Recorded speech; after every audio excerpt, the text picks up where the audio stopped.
So we're still back to the old school, and we're going to make another paratha today, but we are going to make a methi one, which is one of my mum's favorites. So if you don't know what methi is, stick around, I'll show you it all. It's basically fenugreek. You can track it down in some stores. Absolutely delicious. I'll show you how to get the most out of it and make these absolutely behemoth paratha, which we're going to serve with some pickles and some dahi, which is yogurt. Stick around. This one is super tasty, proper old school.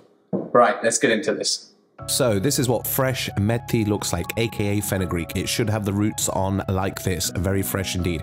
Take off the little metal thingy, chuck that out, and then just cut off the roots there. Some people keep them and boil them, but you don't need to. And we're going to pick the leaves off the stalk and separate them into two piles. If you've got any soft stalks, you can include them with the leaves. They're the ones that just break and snap.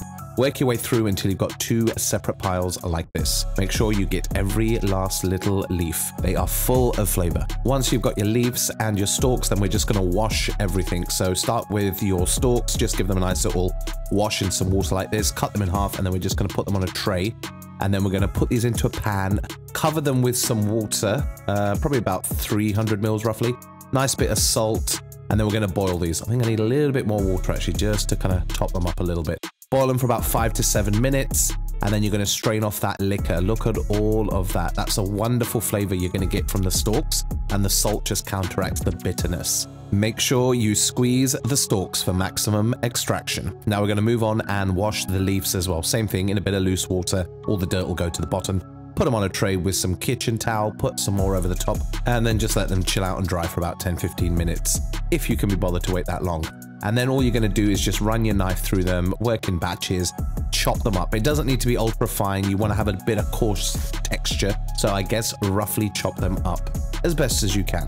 Don't leave any big chunky bits, especially with the stalks. And then just set them aside and you should get a nice wodge of chopped up methi. That's a good bowlful there, looks so vibrant. Okay, now we're gonna make the dough. We're gonna need 300 grams of atta flour. I've used that before. You can get this pretty much everywhere now. Nice little pinch of salt, about a teaspoon, half a teaspoon. Then we're gonna go in with a nice teaspoon of ajwan seed, karum seed. Rub it between your hands to get all that activation going. Half a teaspoon of ground turmeric, and then you're going to need half a teaspoon of ground cumin, half a teaspoon of red chili powder, or a bit more if you want it spicier.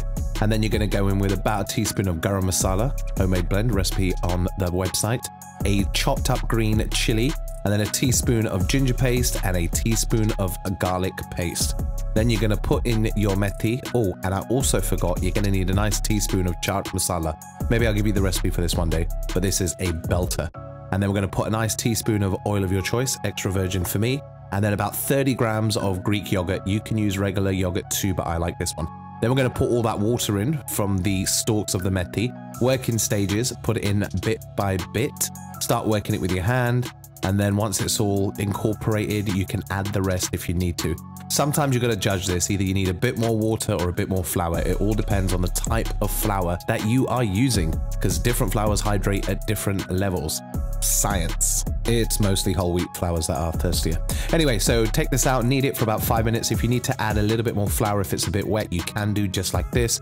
Keep going for about 5 to 7 minutes roughly until it's nice and kind of firm with a little bit of a spring back, a bit like this.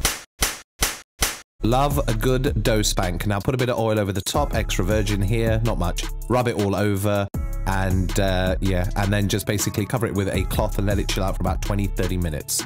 Afterwards, it should look like this. Now you can divide this into about 6, but I'm going to make some chunky bad boys here. Flour your surface well and the top of your dough, and then just get yourself a bench scraper or dough cutter like this and just cut them into 4. They don't need to be perfect, but 4 are going to give you some beautiful, nice paratha. Roll them up into rough balls and set them aside. Put a little tea towel over them and work on these one at a time, just like this. Roll them into a nice little ball, flatten them out, nice bit of flour, roll and turn, roll and turn. Apply even pressure with both hands as you are rolling and turning.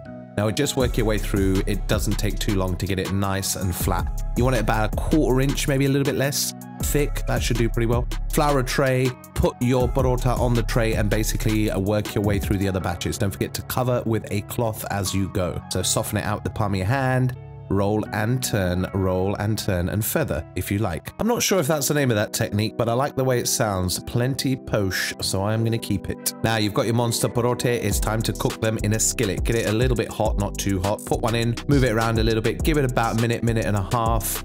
Make sure you don't burn it. Give it a flip, and then we're going to add about half a teaspoon or so of some ghee. Just use the back of the spoon and coat it all over. Then you're going to cook that other side for about another minute. Have a little check, make sure it's not burning. And then we're going to give that one more flip, and then we're going to butter the other side. Very nice application of the ghee. Then cook that for about another minute or so, making sure you do not burn. You can have a little check on the underside if you just give it a little lift, just to make sure it's not burning. And then go around and push every now and again around the edges too. Now we're going to give that one more flip, and then what I like to do sometimes is just put a little bit more ghee around the edges of the parota there, just to make sure it's nicely cooked around the outsides. Give it another 30 seconds on that side, give it one more flip, give it another 30 seconds or so on the other side, and then put them with the rest of your parote and get ready to smash with the mandatory accompaniments, a jar and day, pickles and yogurt. And then we have the Methi Paratha, the fenugreek.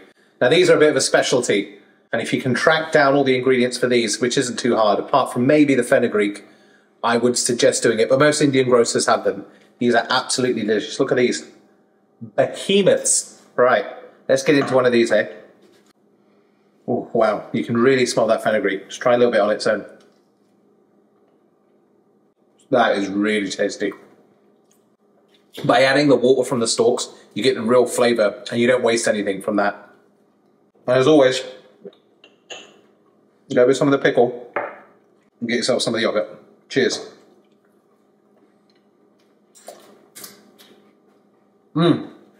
So many memories eating food like this. So many Indian households, they will be making this on the weekends for sure. You're guaranteed to have a beautiful nap after you've eaten one or two of these and really enjoy your Saturday or Sunday. If you find content like this useful, please think about subscribing. It goes a long way to get this channel off the ground and rocking into the atmosphere, because we have had a lot of new subscribers, so I appreciate all of you that have subscribed so far. Right, time to finish one of these and maybe freeze the rest. Okay, catch you on the next one.